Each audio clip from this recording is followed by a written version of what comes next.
Try to imagine, if you can, you go to bed one night and you wake up the next morning.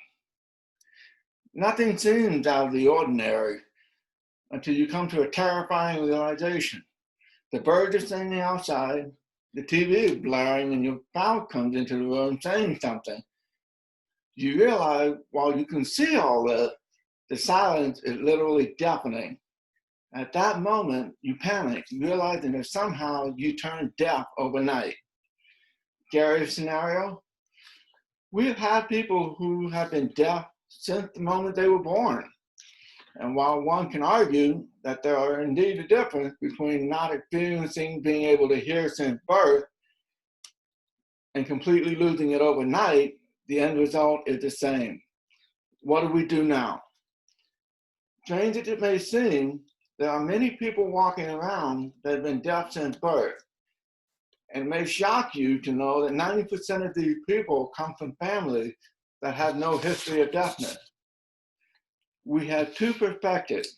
First, the person who was born deaf will eventually learn to adapt to life around them without sound. In many cases, have learned to embrace it. There are deaf individuals who actually say that if given the choice to gain hearing or to remain deaf, many will choose the latter option. The second perspective is to the parent. When they realize that their child is deaf, they unintentionally assume that there's something wrong with their child, that he or she is broken. This assumption could not be more wrong. Unfortunately, there are many in the medical and audiological industry who make it their mission to convince the parent that their child can be fixed. After all, when a doctor says it, it has to be true, right? Wrong. There are many organizations that specialize in providing resources to parents of such children, whether it be classes to learn American Sign Language in order to communicate with a child, technology that will accelerate learning by visual means, enrolling the child in classes where an interpreter is present, or in some cases, enrolling them in a state-funded school that specializes in educating deaf children.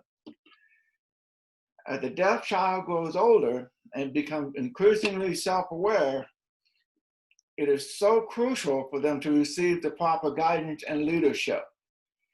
Really, it's not all that different from hearing children who are lucky enough to have that one teacher, that one coach, that one particular adult that makes such an impact that it alters their life permanently and for the better.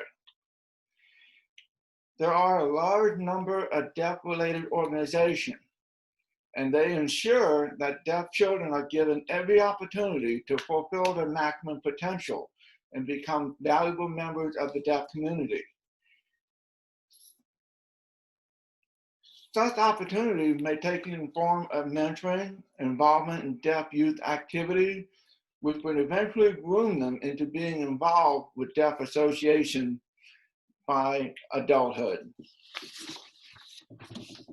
If history has taught us anything, it is not to discount the young.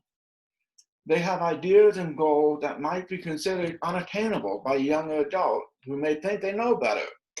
That was certainly the case at Gallaudet University in 1988, where hundreds of young deaf adults spoke out in their own voice and the world took notice. The cause was simple. After 125 years, it was time for a deaf president. Despite the hearing board who thought they knew better, the kids won out and history was made.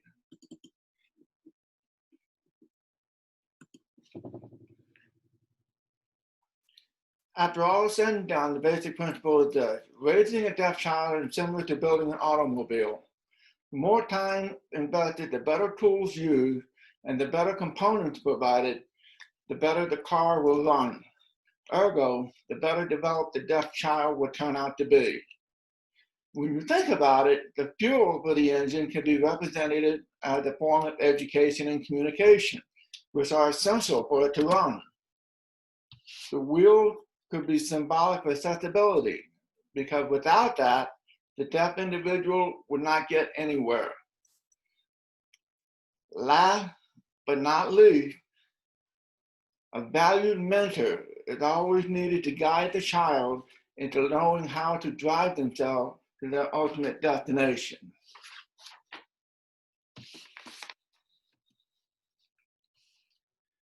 For as long as deafness has existed, we have had historical figures throughout the years that have provided inspiration to provide groundbreaking motivation and guidance to deaf youth.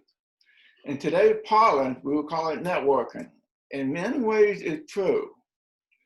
But one thing to consider for those who immerse themselves in networking usually are appointed as something else later in life, legacy. Such people would normally be generous and giving with their knowledge and time.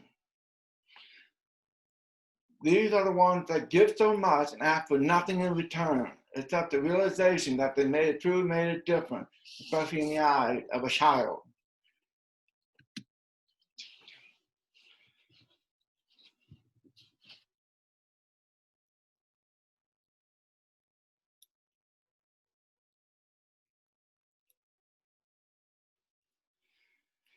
In closing, I would like to leave you with the immortal words of Franklin Delano Roosevelt. We cannot always build a future for our youth, but we can build our youth for the future. Thank you.